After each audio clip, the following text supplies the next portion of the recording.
And I came across studies in lakes, very narrow systems in lakes, and there is a form of what we call upwelling, observed in lakes, in very narrow passages, and this is just a little sketch of how it works. So just think about, you have Point Lowly on one side, Port Pirie on the other side, and you have a strong crosswind, a strong offshore wind. Yeah? Really a storm. Yeah? Just half a day. You would think, oh, the storm mixes everything. Not necessarily. What the storm does, it piles up water on the other side. Yeah, so it just moves because it's a frictional force that moves water against the other side. And this is what this produces a so-called pressure gradient. And what it does is it forces back water up on this side. Has been observed in lakes. And I was more curious, and I did just a little demonstration, numerical model study, just to demonstrate this process. And maybe that's the time now you could start that simulation. All you need to do is right-click and open with this one, open with something that you can find there. Okay. I say it again. Now, I explain again what's shown here. Can we do that you repeat and repeat? Maybe start from the beginning. I have to find this red dot. Where's the red dot? Here. Look how nervous I am. Oh. This computer didn't like my name. This is the toxic brine, cross off strong wind, and what you can see is upwelling of the red toxic brine creeping into the regions shallower than 10 meters. Yeah, show it again, just a strong storm offshore. This is the toxic brine, and it's possible. It's possible that you wash or the upwell toxic brine, not at, there will be some dilution, some mixing, but still at critical levels into the breeding habit. Thank you very much. Maybe you don't want to see that another time. Maybe we should. The other way around.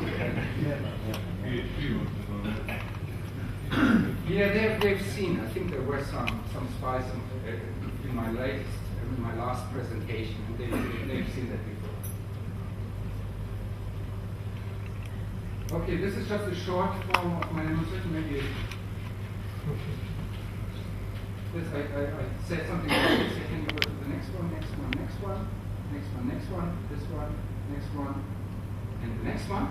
What I've also done is I've just produced a little list of a risk assessment. Yeah? To really bring it to the point. Long-term impacts on ecologically unique and slow-flushing marine environments. Very likely severe degradation of ecosystem. Violation of existing environmental legislation, very likely. It's not the important thing. This legislation is there for a good reason. If you violate it, it means it will cause more environmental harm. Very likely permanent ecosystem damage over extensive area. So not 100 meters in radius, 2.5 kilometers at times during the Dutch times.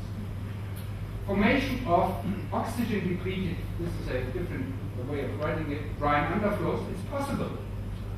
And there the key thing is that you only need a single event to cause wide, severe damage to animals that live near the seafloor. A single event. Yeah? It's not about most of the time, so it's a single event. Upwelling of toxic brine into shallower habitat, it's possible. Yeah? Short-term and long-term damage to cuttlefish population, it's possible. Recommendations, and I think recommendations for the one, there's lots of text here, but there should be different types of responses. There should be a scientific response, and that's what I did. Major recommendations, strictly no approval, yeah, and I think there are waterproof reasons given in our submission. Because once it's approved, they will not stop that.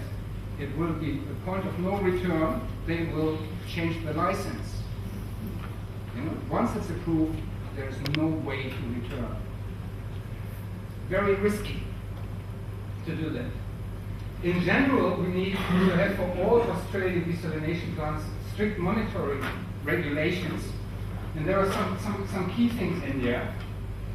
It's release of all data to the public and free site access for independent scientists, because what happened here in Upper Spencer Gulf, they call it, I don't want to be cynical, not marine park, but they call it cuttlefish breeding, and they have fences and so on, and they don't allow me to go in there and do measurements, or run. Widespread public protest and campaigns. That's what the public can do, because it's not like it's presented in this nice, neat BHP Billiton video. You know, it's not like this. Then also, it's always good to have money to start having lawyers looking at things. So that sort of scientific public response and the legal things, because there are very, very interesting things. The most surprising aspect is that they call it draft EIS. Draft means it's not finished. I know that at the moment they're doing still observations. How are you permitted to submit a draft of something, or do you have to submit a finished final product? I don't know what the regulations are on this draft. I wouldn't be happy, because probably we don't see findings of the additional studies that they are doing at the moment or so. You know, they might just say, this has all been addressed in the additional studies. We never see these things. One thing that complies with environmental legislation, that's the central point. The other point is, I think they have to look at more than one location. They say, we looked at 30 locations. I say, you looked at one location. They say, we've looked at 30 locations. I say, you looked at one location. Yeah. So, they have to look at alternative options. Yeah? Also, you read, this is too expensive, or this is the cheapest option. I don't buy this. I want to see it. What's the value of the environment? I want to see their budgets. The other thing is probably, that's just a little detail, because if you take it really, really to the definition, the EPA, it should be less than 20 meters in radius. It's because the gulfs are in their estuaries. So strictly, from the scientific point of view, pollution should be allowed within less than 20 meters.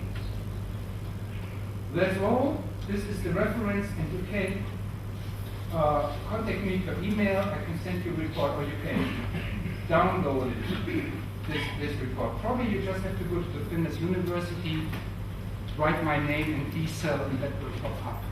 So have a read, and thank you very much.